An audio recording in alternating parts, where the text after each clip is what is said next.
കാട്ടാളിൻ്റെ റിലീസായിരുന്നില്ലേ. So കാട്ടാളിനാണ് നമ്മളിന്ന് പോയത്. നമ്മുടെ പെപ്പയുടെ മൂവിയല്ലേ. നോർമൽ എല്ലാ പെപ്പയുടെ മൂവിയും പോലെ തന്നെ അത്യാവശ്യം സ്റ്റണ്ടും കാര്യങ്ങളൊക്കെ ഉണ്ടായിരുന്നു. പിന്നെ ഇതൊരു നോർമൽ മലയാളം മൂവിയായിട്ട് നമുക്ക് കൺസിഡർ ചെയ്യാൻ പറ്റില്ല. എനിക്കൊരു പുഷ്പയുടെ മലയാളം വേഷം പോലെയൊക്കെ ഫീൽ ചെയ്തു കേട്ടോ.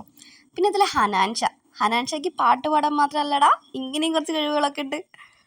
പിന്നെ മൂവിയുടെ BGMs അത് അടിപൊളിയായിരുന്നു കേട്ടോ. അത് എടുത്തു പറയേണ്ടത് തന്നെയാണ്. പിന്നെ എല്ലാവർക്കും ഈ മൂവി ഇഷ്ടപ്പെടണമെന്നൊന്നുമില്ല. അപ്പോൾ പറയാനുണ്ടായിരുന്നേ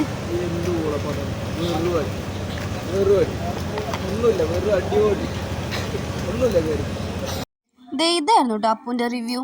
അതവൻ കുറേ എക്സ്പെക്റ്റേഷൻ വെച്ച് വന്ന് കണ്ട ഒരാളാണ്. വലിയ എക്സ്പെക്റ്റേഷൻ ഒന്നും വെച്ചില്ലെങ്കിൽ മൂവി ഓക്കെയാണ്. അങ്ങനെ അതേ മൂവിയൊക്കെ കഴിഞ്ഞിട്ട് ഞങ്ങൾ നേരെ ബിയ്യത്തേക്ക് വിട്ടു കേട്ടോ.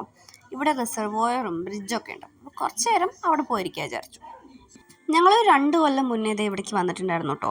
അപ്പോൾ ഇത് ആ റൂട്ടിൽ നിന്ന് ഡയറക്റ്റായിട്ട് നമുക്ക് ഈ ബ്രിഡ്ജിൻ്റെ മുകളിലേക്ക് കയറായിരുന്നു. പക്ഷേ ഇപ്പം അത് പോസിബിൾ അല്ല. ഇപ്പം നമ്മൾ ആദ്യം പാർക്കിൽ കയറിയതിന് ശേഷം അവിടെ നിന്ന് മാത്രമേ നമുക്ക് ഇങ്ങോട്ട് കയറാൻ പറ്റുള്ളൂ കേട്ടോ. അപ്പോൾ ഇതേ ഫാമിലിയായിട്ടും ഫ്രണ്ട്സിനൊക്കെ ആയിട്ട് വന്നിരിക്കാൻ പറ്റിയ നല്ലൊരു പ്ലേസാണ്.